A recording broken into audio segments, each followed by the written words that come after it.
Hey guys, what's up? Welcome back to, of course, your girl cooking with Tammy. Today I'm going to show you how to make a delicious loaded scalloped potatoes. So without further ado, let's introduce our ingredients and get to cooking. What we're going to need for this recipe is, of course, some oil along with onions. However, if you don't have onions, feel free to substitute with shallots. Got my little shallots right here. We're going to need a ton of those. And we're also going to need some bacon. As you can see, I have my bacon already lined on my baking sheet, ready to go. However, I'm not going to be using pork bacon for this particular recipe. I'm going to be using turkey bacon. Feel free to use whatever substitutes you prefer. We're also going to be using butter, all-purpose flour, whole milk, potatoes, of course. I prefer to use Yukon Gold potatoes. It has that nice buttery flavor. We're also going to need some cheese, any cheese of our preference, along with a little pinch of salt and pepper. Without further ado, let's get to cooking. I'm going to go ahead and place the bacon into the oven at 400 degrees Fahrenheit. But first, just a couple things. I'm going to use this method over placing the bacon in the frying pan because I feel like once you place it in the oven, it's a lot quicker. Also, the cleanup is going to be a little bit easier because if you can tell, I have not only some aluminum foil lines in my baking sheet ready to go, but I also have my cooling rack. So any excess oil would definitely drain off. And that's about it. We're going to place it into the oven once again, 400 degrees Fahrenheit, until it's nice and crispy. I'm going to slice up my potatoes. However, check out the potatoes in this bowl right here. Perfectly sliced and ready to go. When it comes to making scalloped potatoes, the thinner you slice the potatoes is the quicker it's going to cook. Of course, every slice of potato is not going to be even, but we're going to try our best to make it as even as possible because once the baking process starts, you want everything to cook at the same rate. You don't want to have that one potato that's really crunchy and the other potatoes are like so soft and moist. We're going to add all of our potatoes to this bowl right here. For this recipe, I'm going to include shallots over onions. Now here's the thing. If you have onions in your pantry or your fridge, you can definitely use yellow onions or even sweet onions, either or. But for this particular recipe, I am going to be using shallots. I love the sweet flavor that the shallots bring to any recipe. And besides, guess what? Don't tell nobody. It's all I had anyway. So regardless of what, we were going to be using shallots today. Just in case you're like, that's a lot of shallots. Well, guess what? This recipe calls for about 2 medium onions. So regardless to what, it would have been a lot of onions.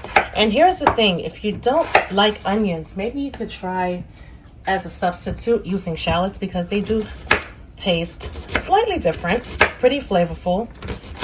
All right, and that's it, guys. I went ahead and chopped up how many? I don't even know, maybe about 6 shallots, but this is what we have right here, and this will be perfect. We're gonna get our pan nice and heated because we are gonna move on to the next step. We're going to add a small drizzle of oil to our hot pan. Stir it around just a bit. I want all of this pan to be nice and lubricated. Once the oil comes up to temperature, we're going to add our shallots. Get them all in there. We're going to saute our shallots, cook them down. Once the sugar starts to release from the shallots or the onions, they're going to start to caramelize one up. This part right here should take a couple minutes. So I'm going to allow them to sit in the pan, allow the pan to get even hotter, and allow these onions, aka shallots, to become nice and translucent. After about 6 to 8 minutes, our shallots are nice and caramelized. We're going to add it to a bowl and set it aside. Using the same pan, we're going to add some butter. Pan is nice and hot, so it's going to take this butter no time at all to become nice and melted. All right, that all-purpose flour that we had, we're going to just go in and add a small amount at a time while constantly stirring. Because what we're doing is we're actually making a roux for our scalloped potatoes. Just add a small amount at a time. No need to rush, and we want to cook this flour out, toast it on up really, really good to get that floury taste out of the butter.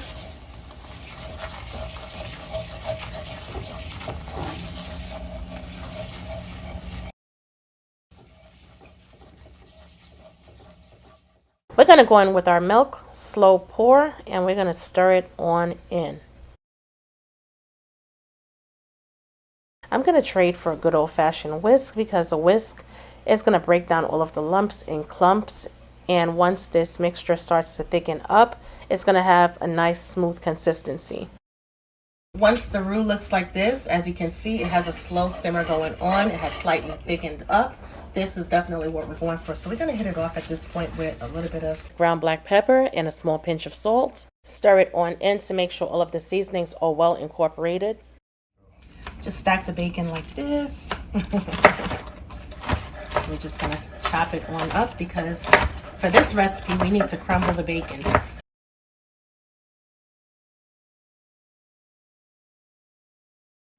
As you can see, I have my casserole dish ready to go. We're going to hit it lightly with some non-stick cooking spray because we don't want all of this deliciousness to be stuck into this casserole dish. We want it to go into our tummies, all right? So we're just going to spray it really lightly. Like I said, that's it.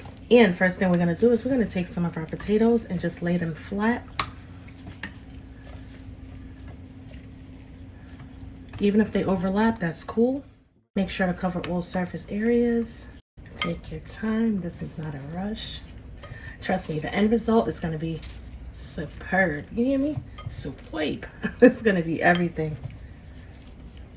We're going to take some of our caramelized onions and we're going to lay it on top of the potatoes. Check it on out. This is absolutely gorgeous. Let's make sure to get an even spread of onions on every potato. I'm going to add some of our crumbled bacon. If you're a bacon lover, of course, going with the bacon. However, you can also substitute the bacon with sausage as well. We're going to add some of our cheeses. Now, for this particular scalloped potatoes, I'm going to be using mozzarella cheese along with other cheeses, of course. I'm also going to use a 6-cheese Italian blend. To jazz the flavors on up even more, let's go ahead and add some cheddar cheese. Remember that nice, delicious roux that we made earlier? Now would be the perfect time to add it. This is what's going to bring out that nice, creamy flavor in our scalloped potatoes.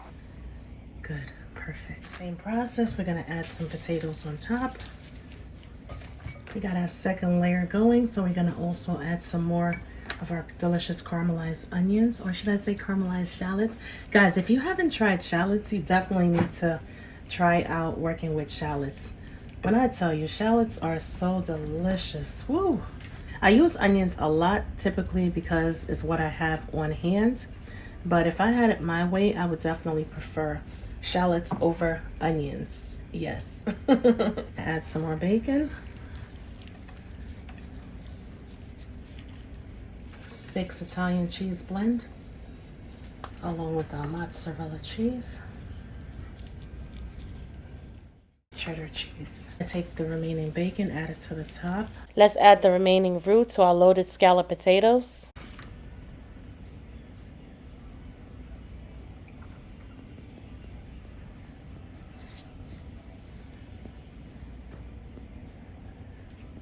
We're going to hit it off with a small sprinkle of parsley before adding it to our preheated oven. Check it on out. It looks absolutely gorgeous. Our loaded scalloped potato is done. I just turned the oven off. Now, when it comes down to the cooking instructions, we did 1 hour covered with aluminum foil. After an hour, we removed the foil, allowed it to just bake without the foil for about 30 minutes. If the cheese is not brown enough or crispy to your liking, of course, feel free to turn on the broiler setting for about 2 to 3 minutes or until the cheese is nice and brown and crispy. Before cutting into it, you're going to allow it to sit out for an additional 30 to 40 minutes until it's somewhat cool before cutting into it. I'm sorry, I know you guys are probably waiting for me to cut into it, but it's really, really late. And by the time this loaded scalloped potato casserole cools on down, it's going to be like 2 a.m. But anyway, guys, I can definitely guarantee you the flavors were everything absolutely delicious and was definitely big on presentation. As always, I'm your girl Cooking with Tammy, and I will definitely catch you in another video. Talk to you later. Bye, guys.